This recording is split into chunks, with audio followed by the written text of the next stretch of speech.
ಕರ್ನಾಟಕದ ರಾಜಕಾರಣದಲ್ಲಿ ಸಿಎಂ ಕುರ್ಚಿ ಅಂದ್ರೆ ಅದು ಬರೀ ಅಧಿಕಾರವಲ್ಲ, ಅದೊಂದು ರೋಚಕ ಇತಿಹಾಸ. ವಿಧಾನಸೌಧದ 3ನೇ ಮಹಡಿಯ ಆ ಗದ್ದುಗೆ ಇರೋದಕ್ಕೆ ನಡೆದ ಕಸರತ್ತುಗಳು ಒಂದೆರಡಲ್ಲ. ಸದ್ಯ ರಾಜ್ಯ ರಾಜಕಾರಣದಲ್ಲಿ ಸಿದ್ದರಾಮಯ್ಯ ಮತ್ತು ಡಿಕೆ ಶಿವಕುಮಾರ್ ನಡುವಿನ ಅಧಿಕಾರ ಹಂಚಿಕೆ ಸೂತ್ರದಂತೆ ಕೊಟ್ಟ ಮಾತಿನಂತೆ ಸಿದ್ದು ಸಿಎಂ ಸ್ಥಾನಕ್ಕೆ ರಾಜೀನಾಮೆ ನೀಡಿದ್ದಾರೆ. ಇದೆಲ್ಲದರ ನಡುವೆ ಕರ್ನಾಟಕದ ಇತಿಹಾಸದಲ್ಲಿ ನಡೆದ ಹೈ ಡ್ರಾಮಾದಂತಹ ಸಿಎಂ ಬದಲಾವಣೆಗಳು, ಕಣ್ಣೀರು ಮತ್ತು ನಂಬಿಕೆ ದ್ರೋಹದ ಕಥೆಗಳು ಮರುಕಳಿಸ್ತಾ ಇವೆ. ಅವತ್ತು ದೇವರಾಜ್ ಅರಸು ಕಾಲದಿಂದ ಹಿಡಿದು ಯಡಿಯೂರಪ್ಪನವರ ಕಣ್ಣೀರಿನ ವಿದಾಯದವರೆಗಿನ ಕಂಪ್ಲೀಟ್ ರಿಪೋರ್ಟ್ ಇಲ್ಲಿದೆ ನೋಡಿ.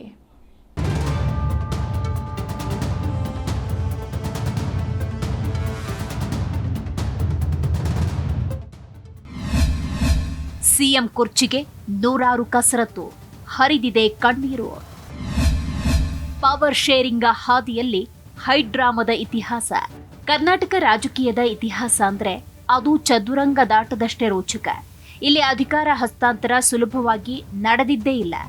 ಅದರ ಆರಂಭವಾಗಿದ್ದೆ ಹಿಂದುಳಿದ ವರ್ಗಗಳ ಹರಿಕಾರ ದೇವರಾಜ್ ಅರಸು ಅವರ ಕಾಲದಲ್ಲಿ.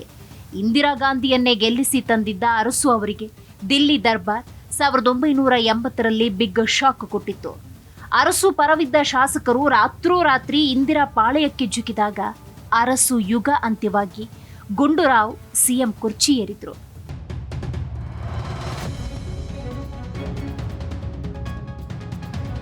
ಇನ್ನು ಇತಿಹಾಸದಲ್ಲಿ ಎಂದೂ ಮರೆಯಲಾಗದ ಘಟನೆ ಅಂದ್ರೆ ಅದು ವೀರೇಂದ್ರ ಪಾಟೀಲ್ ಪದಚ್ಯುತಿ. 1990ರಲ್ಲಿ 178 ಸೀಟು ಗೆಲ್ಲಿಸಿ ಕೊಟ್ಟಿದ್ದ ವೀರೇಂದ್ರ ಪಾಟೀಲ್ ಆಸ್ಪತ್ರೆಯಲ್ಲಿದ್ದಾಗ ಅಂದಿನ ಕಾಂಗ್ರೆಸ್ ಅಧ್ಯಕ್ಷ ರಾಜೀವ್ ಗಾಂಧಿ ಏರ್ಪೋರ್ಟ್ ರನ್ವೇಯಲ್ಲಿ ನಿಂತು ಸಿಎಂ ಬದಲಾವಣೆ ಅನೌನ್ಸ್ ಮಾಡಿದ್ರು. ಆಸ್ಪತ್ರೆ ಮಂಚದ ಮೇಲಿದ್ದ ವೀರೇಂದ್ರ ಪಾಟೀಲರಿಗೆ ಆ ಸುದ್ದಿ ಸಿಡಿಲು ಬಡಿದಂತಾಗಿತ್ತು. ಇದಾದ ನಂತರ ಶುರುವಾಗಿದ್ದೆ ರೆಸಾರ್ಟ್ ರಾಜಕಾರಣದ ಪರ್ವ. ಸೋಲಿಲ್ಲದ ಸರ್ದಾರ ಬಂಗಾರಪ್ಪ ಅವರನ್ನ ಕೆಳಗಿಳಿಸಲು ಸ್ವಪಕ್ಷೀಯರೇ ಹೋಟೆಲ್ಗಳಲ್ಲಿ ರಹಸ್ಯ ಸಭೆ ನಡೆಸಿದ್ರು. 1992ರಲ್ಲಿ ಬಂಗಾರಪ್ಪ ಅನಿವಾರ್ಯವಾಗಿ ಕುರ್ಚಿ ಬಿಟ್ಟಾಗ ವೀರಪ್ಪ ಮೊಯ್ಲಿ ಪಟ್ಟಕ್ಕೇರಿದ್ರು. ಇದು ಕುರ್ಚಿ ಕಾಳಗದ ಹೊಸ ಅಧ್ಯಾಯಕ್ಕೆ ನಾಂದಿ ಹಾಡಿತು. ಇನ್ನು ರಾಜ್ಯ ರಾಜಕಾರಣದ ದೊಡ್ಡ ಹೈಡ್ರಾಮಾ ಅಂದ್ರೆ ಅದು ಜೆಡಿಎಸ್ ಬಿಜೆಪಿ 2020 ಒಪ್ಪಂದ. 2006ರಲ್ಲಿ ತಲಾ 20 ತಿಂಗಳು ಸಿಎಂ ಆಗೋ ಒಪ್ಪಂದ ಮಾಡಿಕೊಂಡಿದ್ದ ಕುಮಾರಸ್ವಾಮಿ ಯಡಿಯೂರಪ್ಪ ಜೆಡಿಎಸ್ ಅವಧಿ ಮುಗಿದ್ರೂ ಅಧಿಕಾರ ಕೊಡಲು ಹಠ ಹಿಡಿತು. ಆಮೇಲೆ ಒಪ್ಪಿ ಯಡಿಯೂರಪ್ಪ ಸಿಎಂ ಆದ್ರು. ಕೇವಲ 7 ದಿನದಲ್ಲೇ ವಿಶ್ವಾಸ ಮತ ಯಾಚನೆಯ ವೇಳೆ ಜೆಡಿಎಸ್ ಕೈ ಕೊಡ್ತು. ಇದರಿಂದ ನೊಂದ ಬಿಎಸ್ ಯಡಿಯೂರಪ್ಪ ವಿಧಾನಸಭೆಯಲ್ಲೇ ಭಾವುಕ ಭಾಷಣ ಮಾಡಿ ಜನತಾ ನ್ಯಾಯಾಲಯಕ್ಕೆ ಹೋಗ್ತೇನೆ ಅಂತ ರಾಜೀನಾಮೆ ನೀಡಿದ್ರು. ಇನ್ನು ಬಿಎಸ್ ಯಡಿಯೂರಪ್ಪ ಕಣ್ಣೀರಿನ ವಿದಾಯವನ್ನ ಯಾರೂ ಮರೆಯುವಂತಿಲ್ಲ.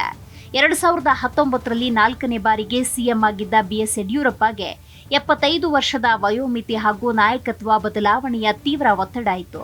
ಜುಲೈ 26, 2021ರಂದು ಸರ್ಕಾರದ 2ನೇ ವರ್ಷದ ಸಂಭ್ರಮಾಚರಣೆಯ ವೇದಿಕೆಯಲ್ಲೇ ಸೈಕಲ್ ಮೇಲೆ ಪಕ್ಷ ಕಟ್ಟಿದ್ದ 5 ದಶಕಗಳ ಹೋರಾಟ ನೆನೆದು ಭಾವುಕರಾಗಿದ್ರು.